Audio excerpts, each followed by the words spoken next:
Oui, je vous salue tous. C'est votre frère le pasteur Salomon Ganinga de l'émission L'œil de l'Église. Nous continuons la suite. Nous voulons parler sur la 8e séance sur le leadership management, le principe de la bonne gérance. Alors, dans notre séance 8 ici, nous sommes toujours en train d'expliquer les Genèse chapitre 1er, le verset 28. Comme je vous ai dit, vraiment, c'est tout un livre, ou encore, c'est tout. On peut faire des livres au pluriel, on peut faire beaucoup de livres seulement à partir de ces versets. Vous allez vous rendre compte seulement, on a pris plus ou moins 17 minutes pour expliquer seulement une petite partie de l'explication en hébreu, le mot qui signifie soyez fécond. Donc, je disais ceci, en hébreu, Dieu n'a pas utilisé le mot soyez fécond, Dieu avait utilisé le mot devenez. Donc, Dieu n'a pas dit soyez fécond, en hébreu, on a dit devenez. Alors, on ne pouvait pas mettre devenir en français puisque ça devrait compliquer la tâche pour plusieurs personnes pour comprendre. Ça devrait compliquer la tâche. Maintenant, contrairement, soyez fécond. Contrairement en anglais, ça signifie autre chose. En français, dans la version de nos Bibles en anglais ici, le mot soyez fécond signifie porter le fruit. On dit be fruitful. Be fruitful, c'est-à-dire porter le fruit. C'est le terme qu'on utilise dans nos Bibles en anglais. Donc, nulle part vous allez lire une Bible en anglais. Là où Dieu a dit que soyez fécond, vous n'allez jamais voir quelque chose comme accouplez-vous. Ou bien, comment dirais-je, initiez-vous pour avoir des enfants. Ou bien, accouplez-vous pour avoir des enfants. Donc, dans toutes les versions de Bible en anglais, le terme qu'on utilise, c'est be fruitful.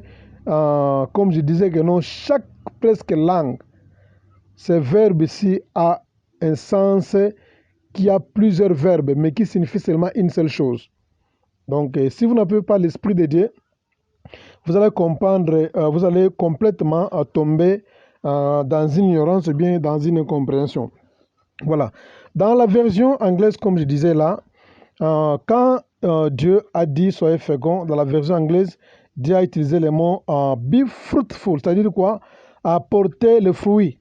Porter le fruit, c'est ça. C'est-à-dire porter le fruit, s'il faut partir de la définition de la bonne gérance, vous allez mieux comprendre quel est le langage que Dieu a utilisé quand il disait que porter le fruit. Ce n'est pas tout. Si vous lisez aussi la version en portugais, la Bible en portugais, quand vous lisez aussi la Bible en portugais, puis je cherchais un peu à faire la comparaison, de rechercher sur ce verbe ici, soyez fécond partout. Alors, comme je connais aussi le portugais, je pense bien, quand j'ai vérifié en portugais, je pense bien, les gens qui connaissent le portugais, ils ne vont pas me contredire, puisque je connais aussi le portugais. Et en portugais, on a utilisé le verbe frutucai. Frutucai. D'ailleurs, en portugais, on appelle le fruit frutu. En français, on appelle ça fruit. En anglais, disons, en portugais, on appelle ça frutu. En anglais, fruit. Et en français, le fruit. Voilà. Alors, en portugais, Dieu a utilisé le mot frutucai. Frutucai. C'est-à-dire quoi? C'est presque le même mot avec l'anglais. Donc, be fruitful. Donc, le portugais et l'anglais, s'il faut définir, bien expliquer les mots, ou bien le verbe soyez fécond, c'est-à-dire quoi? Cela a presque les mêmes explications, ou bien la même explication au singulier. Voyez. Alors, le portugais et l'anglais, Dieu a utilisé le mot porter le fruit. Dieu les avait bénis et Dieu a dit porter le fruit. Vous comprenez? Alors, pourquoi Dieu avait dit porter le fruit? C'est-à-dire quoi? C'est une expression qui est vraiment intégrée dans la définition de la bonne gérance. Rappelez-vous, j'ai dit par définition, la gérance, c'est l'opportunité d'utiliser efficacement les biens et les ressources d'une autre personne sur lesquelles on a été délégué avec l'objectif de produire une valeur ajoutée. Voilà. Nous allons atterrir sur une valeur ajoutée. Alors, avec l'objectif de produire une valeur ajoutée. On vous donne quelque chose, vous devez produire une valeur ajoutée, ou bien vous devez développer ce produit qu'on vous a donné. Ça, le produit doit devenir quelque chose. Tu ne vas pas remettre le produit dans l'état d'un grain comme on dit en hébreu, mais tu dois remettre le produit en état d'une plante. On te donne un grain, tu dois remettre une plante. C'est pourquoi en hébreu, Dieu a utilisé le mot devenez. On te donne un grain, tu remets une plante. Tu as ajouté une valeur. Alors, quand Dieu dit que soyez be fruitful, c'est-à-dire quoi, porter les fruits, en anglais comme en portugais, Dieu voulait dire tout simplement ajouter une valeur. Il a dit porter les fruits, Dieu voulait seulement dire ajouter une valeur aux ressources sur lesquelles je vous ai fait quoi? Je vous ai établi. Voilà, alors, toute entreprise du monde copie exactement le système de Dieu. Donc, toutes les entreprises du monde copient le système de Dieu. Donc, puisque si vous allez voir dans chaque entreprise, premièrement, qu'est-ce qu'ils font? Ils inventent d'abord un produit. Tu vois, ils inventent c'est ça porter les fruits. Ils inventent un produit, ils portent un fruit d'abord. C'est ça qu'on appelle un fruit. L'entreprise devient importante et bien influente parce qu'il porte quelque chose. C'est ça qui fait l'influence d'une entreprise. Il porte d'abord un fruit. C'est ça le principe de base. Alors, quand l'entreprise porte un fruit, ils ont copié exactement le principe de Dieu selon Genèse chapitre 28, Genèse plutôt chapitre 1er, le verset 28. Donc, premièrement, vous devez produire quelque chose. Vous produisez quelque chose. Premièrement, produisez quelque chose. Porter le fruit, c'est-à-dire quoi? Dieu voulait leur recommander de produire quelque chose. Vous comprenez? Produisez quelque chose, bien inventer quelque chose. Alors, je suis en train d'interpeller un leader qui est en train de me suivre, de lui défier aussi et lui de montrer qu'il a des capacités que Dieu a placées dans sa vie et tout ce que Dieu attend de lui, c'est de produire quelque chose. Tu dois être en mesure de produire, d'inventer quelque chose, de produire quelque chose puisque tu as ces capacités-là. Et rappelez-vous, dans la parabole des talents, la Bible dit on a donné à chacun selon sa capacité. Donc Dieu, en créant une personne, Dieu a placé dans la vie d'une personne des capacités pour produire quelque chose. Ce sont des mêmes pensées que le monde est en train de copier dans tous les niveaux possibles pour s'enrichir, bien pour développer leur pays. Vous comprenez? Première procédure, c'est produire d'abord. Produisez, inventez quelque chose. Créez quelque chose. Produisez quelque chose. Voilà, ça ce sont, je pense que c'est le premier principe. Le deuxième principe, c'est quoi? On dit les reproduit la même qualité plusieurs fois. Reproduit la même qualité plusieurs fois. Reproduit la même qualité plusieurs fois. Vous allez lire ça dans Genèse chapitre 1er, verset 28. On a terminé avec le premier verbe, soyez féconds. Maintenant, nous allons dans le deuxième verbe. Le deuxième verbe, c'est quoi? Dieu a dit multipliez-vous. Dieu a dit multipliez-vous. Multipliez-vous, c'est le deuxième principe de la bonne gérance. Multipliez-vous signifie quoi? C'est-à-dire quoi? Quand tu inventes un produit, tu dois multiplier ces produits-là, c'est-à-dire tu dois reproduire ça plusieurs fois. Tu inventes un téléphone, par exemple. Quand on invente un téléphone, c'est un produit. Maintenant, ces gens-là, quand ils inventent un téléphone, eh bien, ils produisent, par exemple, quelque chose. Ils produisent, par exemple, quelque chose bien comme étant un téléphone, par exemple.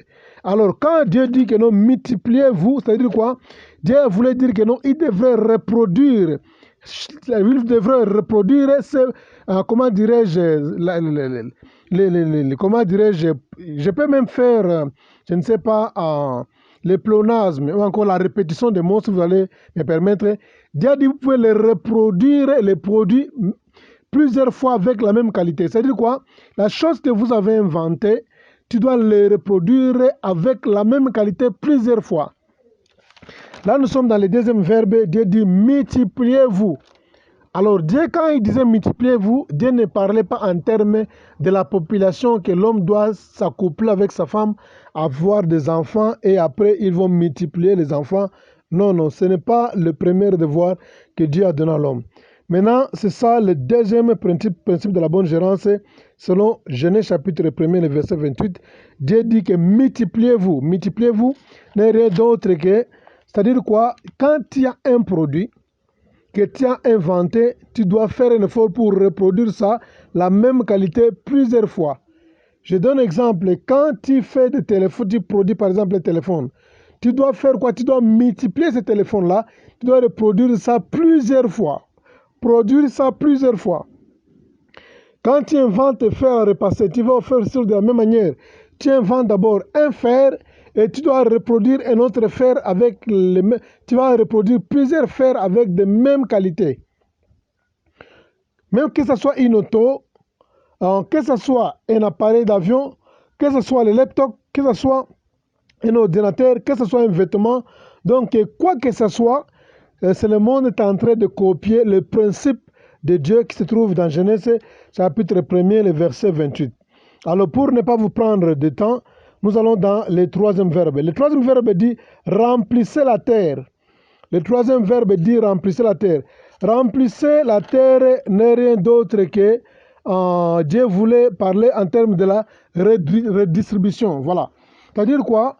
Quand remplissez quelque chose, c'est-à-dire vous devez distribuer ça. Les mêmes produits d'abord, vous inventez ça, vous produisez ça, vous multipliez ça, vous produisez ça plusieurs fois et vous n'allez pas garder le stock.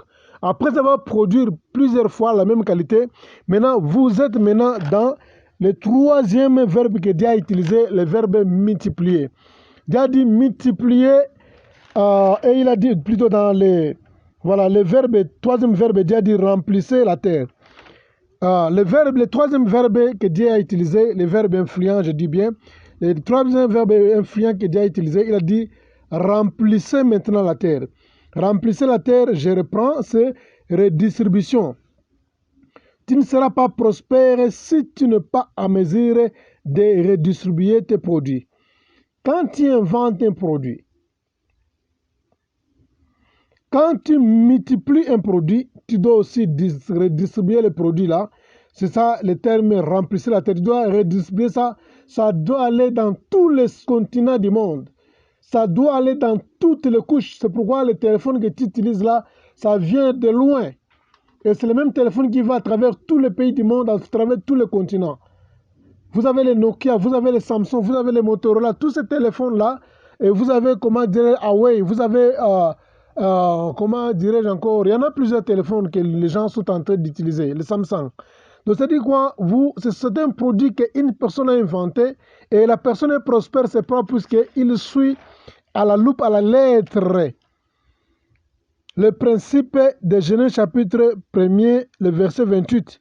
Il fait un produit, il multiplie les produits avec les mêmes qualités et il est en train de remplir toutes les nations et les continents avec les mêmes produits. C'est ça le troisième verbe remplissez, c'est-à-dire quoi? Redistribuer ça à travers toute la terre. C'est le terme que Dieu a utilisé. Alors pour terminer, le quatrième verbe que Dieu a utilisé ici, Dieu a dit assujettissez et dominez sur les poissons de la mer et sur les oiseaux du ciel, sur tout animal qu'il se meut sur la terre. Le verbe que Dieu a utilisé, assujettissez et dominez. Le verbe assujettir, ou bien assujettisser, ou bien le verbe assujettir, ou bien le verbe dominer, c'est rien d'autre que le verbe qui signifie contrôler, contrôler le marché. Tu vois, un bon commerçant, un bon businessman, un bon entrepreneur. Un entrepreneur, quand il invente un produit, il reproduit ça plusieurs fois et il redistribue. Après, maintenant, il tombe dans le dernier verbe que Dieu a dit, assujettiser et dominer. C'est le verbe qui signifie contrôler le marché. Il doit contrôler le marché. C'est-à-dire quoi? Il a des représentants partout, qu'on appelle les distributeurs légaux. Il a des représentants partout, des bureaux partout dans le monde qui contrôlent son produit. Ils viendront, par exemple, dans un pays, ils installent leurs bureaux. Et dans leurs bureaux, maintenant, ils vont commencer à faire le marketing de leurs produits Samsung. Et ils vont vous donner toutes les garanties possibles que non, si vous avez un problème avec le téléphone, remettez ça, on va vous remplacer ça gratuitement ou bien on va réparer ça dans nos propres frais. C'est-à-dire quoi? Il est en train de contrôler le marché pour ne pas avoir un défi avec une autre entreprise. Donc il est en train de contrôler, il contrôle le marché. Et quand il vend aussi les produits, il est en train aussi, comment dirais-je, donner les rapports dans la direction générale et de la manière où les gens achètent les produits. Il donne aussi les rapports de la manière où les gens se plaignent. Il donne aussi les rapports de la manière où les gens rencontrent les défis lors de l'utilisation du produit, pour que l'entreprise et partout dans d'autres entreprises, on vous donne même un formulaire. Si vous avez des plaintes à faire sur leurs produits, on vous donne un formulaire, vous remplissez le formulaire et vous écrivez vos plaintes là-bas. Comprenez, les plaintes, bien les complaintes, je ne sais pas, vous remplissez ça là-bas. C'est-à-dire quoi? Ils veulent contrôler le marché. Ils veulent améliorer leur méthode de travail pour mieux contrôler le marché. C'est pourquoi ils copient exactement Genèse chapitre 1er, le verset 28, et ils sont en train de contrôler le marché, puisqu'ils vont imposer leurs bureaux partout, dans des villes, dans des petites villes, même dans des villages. Ils mettent leurs villes là-bas, et si vous avez un problème avec les produits que vous avez achetés, vous amenez les produits là-bas, on répare ça gratuitement, ou encore on vous change les produits, et on vous vend les produits avec des garanties. Ils contrôlent le marché, ils savent très bien, nous avons le stock, par exemple, de 1000 appareils, nous avons vendu 55 dans l'espace de 2 mois. Ils vont aussi comparer par rapport à l'année prochaine, si par exemple il y a la rentabilité ou pas. Donc c'est ça le principe de la bonne gérance. Alors, si vous voulez être prospère dans votre ministère, vous devez copier aussi, puisque les gens qui copient ça, je pense bien, tous ne sont pas des chrétiens. Il y a même des païens qui ne connaissent même pas Dieu, mais ils obéissent à la loi de Dieu, ils obéissent le principe de la bonne gérance, ils sont prospères. Alors, si les païens sont prospères, s'ils copient le système de Dieu, toi aussi, si par exemple, un jour tu vas penser à copier les principes de Dieu, tu seras prospère. Donc, c'est ce que je fais aussi dans mes audios. Mes audios, ce sont, comme je disais, sont des compilations, des cours que moi, je compose seul. Allez, je fais mes compilations personnelles. Je prie le Seigneur, je lis beaucoup, je suis beaucoup.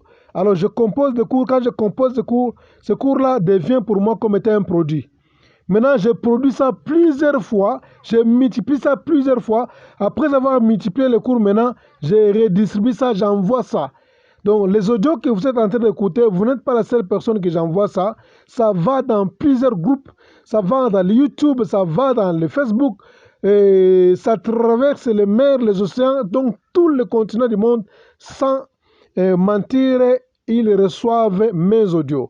Donc c'est ça, puisque je suis en train de copier les principes de Dieu pour être prospère. Et je sais bien un jour qu'en faisant ça, je ne suis pas en train de plaire une personne, je suis en train de suivre les principes de la bonne gérance établis par Dieu pour prospérer. Après ça, je contrôle aussi. Quand j'envoie les gens, je contrôle. Comment je contrôle? Puisqu'il y a les gens qui me donnent les rapports de temps en temps. Voilà, je suis édifié.